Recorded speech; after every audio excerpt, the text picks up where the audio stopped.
বাক্সাৰ উত্তেজনাৰ ৰহস্য ভেদ কৰিলে মুখ্যমন্ত্ৰীয়ে। মুখ্যমন্ত্ৰীৰ মতে বাক্সাৰ ঘটনাৰ বাবে দোষী সংবাদ মাধ্যম। সেইদিনা আছামীয়ে জামিন নাপালে।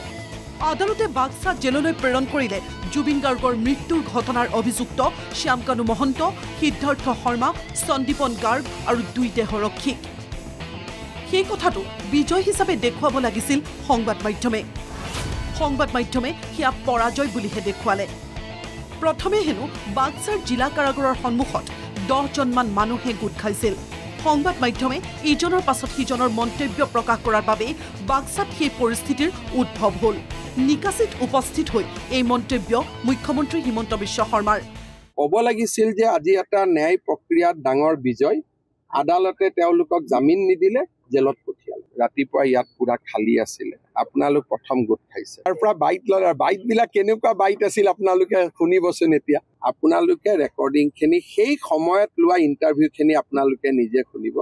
এই যুৱক দুজন যদি আজি আঁতৰি গ'লহেঁতেন পৃথিৱীৰ পৰা, নৈতিক দায়িত্বটো সকলোৰে থাকে। প্ৰথম ইণ্টাৰভিউ যিখিনি মই প্ৰথম চাই আছোঁ, মই তাৰ পৰা SDCক ফোন কৰিছোঁ, ভাই এই সাংবাদিকসকলক ৰিকুৱেষ্ট কৰক, এই এনেকৈ যদি ইণ্টাৰভিউ লৈ থাকে গণ্ডগোল হৈ যাব। মই টিভি ষ্টুডিঅ'ৰ কথা কৈছোঁ যে টিভি ষ্টুডিঅ'ত বহি থকাসকলে ভাবিলে যে জামিন দিয়া হ'ল। জামিনটো দিয়া হোৱা নাই, জেলতহে পঠোৱা হ'ল। জেলত পঠালে উত্তেজিত কিয় হ'ব? জামিন দিলেহে উত্তেজিত হ'ব। টিভি ষ্টুডিঅ'ই সকলোকে উত্তেজিত কৰাৰ অভিযোগ।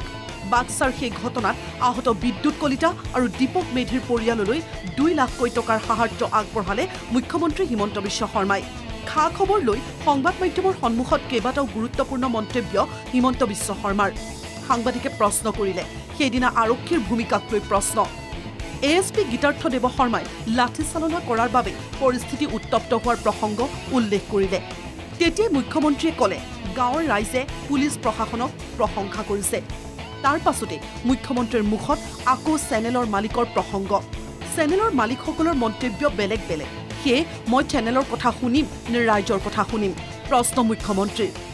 ভিতৰত ৰাইজে বাক্সা জিলাৰ SP DCক ভূয়সী প্ৰশংসা কৰিছে, কাৰণ আপোনালোকৰ গোটেই বেলেগ বেলেগ মালিক আছে, চবৰে কথা বেলেগ বেলেগ। গতিকে আপোনালোকৰ কথাটো বেলেগ কথা। কিন্তু গাঁৱৰ ৰাইজে মোক যিখিনি কথা ক'লে, মুখ্যমন্ত্ৰী হিচাপে মই কাৰ কথা শুনিম? ৰাইজৰ কথাহে শুনিম। ৰাইজে তাতে স্পষ্টভাৱে ক'লে যে SP আৰু DCক আমি খুব ভাল পাইছোঁ। হাত চাপৰি মাৰি সকলোৱে তেওঁলোকক অভিনন্দন জনালে। সংবাদ মাধ্যমৰ বিৰুদ্ধে ক্ষোভ মুখ্যমন্ত্ৰীৰ। এযোৰ কাপোৰে পিন্ধি আছে আছামীয়ে, মাটিত শুই আছে। কথাবোৰ কেনেকৈ লিখিব লাগে, বাতৰি কেনেকৈ হ'ব লাগে, সেই কথাও ক'লে মুখ্যমন্ত্ৰীয়ে। যদি আমি ক'লোহেঁতেন জেলত পঠোৱালে, তেতিয়া ইয়াত ক'লে 5 ষ্টাৰ জেল, অমুক জেল, কচুক জেল, ইয়াত এয়াৰ কণ্ডিশ্যন আছে, অমুক আছে, এইবিলাক যিবিলাক উলিয়ালে। আজি সিহঁতি একযোৰ কাপোৰতে আছে, মাটিত শুই আছে, পকাত শুই আছে। যে আজি ইমান দিন মাটিত শুই আছে, তাৰ ভিতৰত বিচনা এখনো নাই। যেতিয়া সঁচা কথাখিনি আমি যদি ৰাইজক জনাওঁ যে জুবিনৰ ঘটনাৰ লগত জড়িত এজনকো আজি 16-17 দিন হৈ গ'ল আমি জামিন ল'ব দিয়া নাই। পজিটিভ কথাখিনি ক'লে যুৱকসকলটো আশ্বস্ত হ'ব। এতিয়া যুৱকসকলৰ মোৰ ওপৰতো খং আছে যে ন্যায় দিয়া নাই। কিন্তু ন্যায় আমি যে দি আছোঁ, জামিন ল'ব দিয়া নাই, এটা এটাকৈ চবক ধৰি আনিলোঁ, চবে জেলত সোমাই আছে। আপোনালোকে যদি কথাখিনি পজিটিভ কয়, কালিৰ পৰাই পজিটিভ হৈ যাব যে হিমন্ত বিশ্ব শৰ্মা চৰকাৰে আজিলৈকে এজনকো জামিনত ওলাব দিয়া। তাৰ পাছতেই মুখ্যমন্ত্ৰীৰ স্পষ্ট কথা। জুবিন গাৰ্গৰ ন্যায় বিচৰা মানুহ বেলেগ আৰু হিমন্ত বিশ্ব শৰ্মাই পদত্যাগ কৰাটো বিচাৰি ওলোৱা মানুহ বেলেগ। কেৱল মুখ্যমন্ত্ৰী হিমন্ত বিশ্ব শৰ্মাৰ পদত্যাগেই নহয়, আন এজনক মুখ্যমন্ত্ৰী পতাৰ পৰিকল্পনা। আৰু এখোজ আগুৱাই মুখ্যমন্ত্ৰীয়ে ক'লে হিমন্ত বিশ্ব শৰ্মাই পদত্যাগ কৰিলেই 50% আন্দোলন শেষ। গৌৰৱ গগৈক মুখ্যমন্ত্ৰী পাতিলে বাকী আন্দোলনো শেষ। জুবিন গাৰ্গক ন্যায় বিচৰা ৰাইজ বেলেগ, আৰু এই সুযোগতে হিমন্ত বিশ্ব শৰ্মাক পদত্যাগ কৰাই দিওঁ, এইটো 1 নম্বৰ। 2 নম্বৰ, এই সুযোগতে পাৰিলে এজনক মুখ্যমন্ত্ৰী পাতি দিওঁ। তেওঁলোকৰ টাৰ্গেট হ'ল সেইটো, কাৰণ জীৱনকালত গোটেই ষ্টেটমেণ্ট আছে, এজনেও জুবিনৰ ফেভাৰত নাছিল। জীৱিত কালত জুবিন গাৰ্গৰ অনুৰাগী বেলেগ আছিল, মৃত্যুৰ পাছত নতুন এছাম অনুৰাগী হৈছে।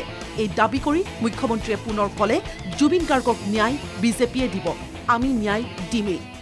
ন্যায় বিজেপিয়ে দিব আৰু বিজেপিয়ে কৰিব। কাৰণ আমি জুবিনক মনৰ পৰা ভাল পাইছিলোঁ কাৰণে ন্যায় কাৰণে 100% ন্যায় হ'ব ইয়াত ন্যায়ত কোনো ভয় খাবই নালাগে যে ক'ৰবাত ন্যায় নহ'ব জুবিনে যি কৈ গৈছিল সেইবোৰে আমি ৰূপায়ণৰ চেষ্টা কৰিছোঁ মন্তব্য মুখ্যমন্ত্ৰীৰ বাক্সাৰ ঘটনা বুলিয়েই নহয় জুবিন গাৰ্গৰ মৃত্যুৰ সমগ্ৰ বিষয়টোৰ বাবে সংবাদ মাধ্যমক লৈ যেন অসন্তুষ্ট মুখ্যমন্ত্ৰী আন্দোলনটোক লৈ মুখ্যমন্ত্ৰীৰ কথাবোৰ স্পষ্ট এতিয়া কথাটো হ'ল আন্দোলন আছুৱে কৰিছে আন্দোলন কৰিছে বিশ্ববিদ্যালয়ৰ শিক্ষাৰ্থীও এওঁলোকেও হিমন্ত বিশ্ব শৰ্মাই পদত্যাগ কৰাটো বিচাৰিছে নেকি এওঁলোকেও গৌৰৱ গগৈক মুখ্যমন্ত্ৰী পাতিবলৈ বিচাৰিছে নেকি মুছলপুৰৰ পৰা দেৱজিৎ নাথৰ ৰিপৰ্ট NKTV+।